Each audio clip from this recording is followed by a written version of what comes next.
মুরব্বী একজন কত সুন্দরভাবে মাইচার মধ্যে আরামসে ঘুম দিতে আছে, আসলে খুবই ভালো লাগে মাইচার মধ্যে। ও প্রিয় বন্ধুগণ, গ্রাম বাংলার প্রাকৃতিক দৃশ্য, রাস্তাঘাট, মানুষ, এগুলো আপনাদের কাছে কেমন লাগে অবশ্যই জানিয়ে দিবেন, আর আপনাদের ভাই বন্ধু যারা পাড়া প্রতিবেশী প্রবাসী রয়েছে তাদের উদ্দেশ্যে শেয়ার করে দিবেন। আসসালামু আলাইকুম রাহমাতুল্লাহ। কি অবস্থা নগর সবার? আশা করি সবাই ভালো আছেন। আমিও আলহামদুলিল্লাহ ভালো আছি। তো আবারও চলে আসছে অনেক মাঝে নতুন আরো একটি ব্লগ ভিডিও রয়েছে। আশা করি সবাই পুরো ভিডিওটা দেখে যাবেন। আসলে আজকে অনেকদিন পর বিকেল বেলা আসর নামাজের পরে মুসল্লিদেরকে নিয়ে খালপাড়ের উদ্দেশ্যে রওনা দিলাম, মানে একটু হাঁটতে বের হলাম। আসলে আমার বিকেল বেলা তেমন একটা কোনো হাঁটাহাঁটি হয় না, কিন্তু আজকে মন চাইছে অনেকদিন পরে একটু বিকেল বেলা হাঁটাহাঁটি করার। আর এমনিতে আজকে ওয়েদারটা খুবই সুন্দর ছিল, তাই যাক বিকেল বেলা আজকের পরিবেশটাও খুবই সুন্দর, আকাশটাও খুবই সুন্দর ছিল এবং ঠান্ডা ঠান্ডা ছিল, তেমন একটা কোনো গরম ছিল না। এবং আমি যেখানে থাকি অর্থাৎ যে এলাকার মধ্যে থাকি সেই এলাকার নাম হচ্ছে মার্কি। তো মার্কি এলাকার মধ্যে আসলে অনেক গাছপালা আছে এবং রাস্তার দুই পাশের মধ্যে আর দৃশ্যগুলো দেখতে খুবই ভালো লাগে। যারা প্রকৃতিকে ভালোবাসে তাদের কাছে অবশ্যই ভালো লাগবে, এবং যারা আমাদের প্রবাসী ভাইরা রয়েছে তারা আসলে গ্রামটাকে খুবই মিস করবে, কারণ গ্রামের আবহাওয়া তারা অনেক বেশি মিস করবে। আর কি যাক, কথা কইতে কইতে চলে আসছে, এখন অনেকটা পথ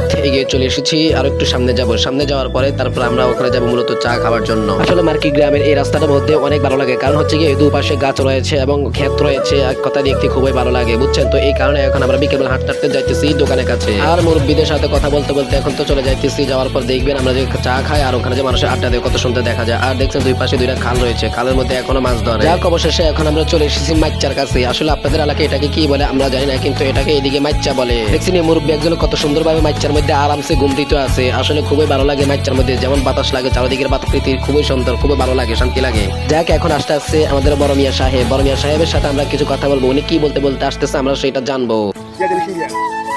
বড় মিয়া কি কর? বড় মিয়া বড় চা খাই আমরা, চা খাই চা খাই অনুমান এদিকে দেখেন, চা খাইবেন না না খাওয়াবেন কোনটা? আরে খাইবেন নি?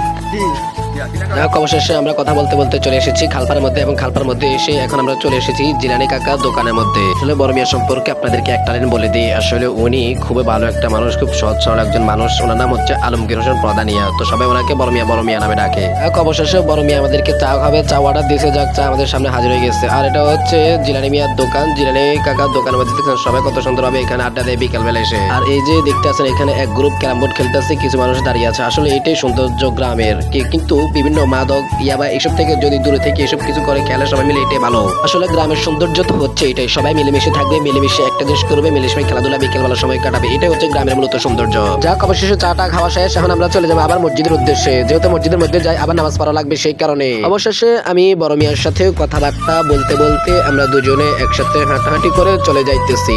এমন সময় খালেক দাদা বড় মিয়ারও কইতে আছে যে ওনার যে খালের মধ্যে যে জাল হাঁটছে এই জালটা উড়াই দিতে হয়, যে অনেকজন এসে জাল বলে উড়াইতে হয় না, এই কারণে বড় মিয়া খালের মধ্যে এখন নামে গেছে।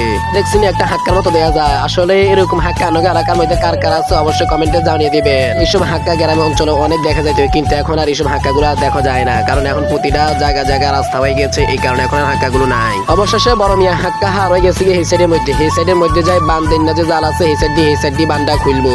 দেখছেন নি জাল যে বান্দেন না আসলে এই জাল বান্দেন নাটা কিভাবে খুলতে আছে বড় মিয়া। যাক অবশেষে মনে হয় খোলা হয়ে গেছে, দেখছেন নি কিভাবে খুলতে আছে।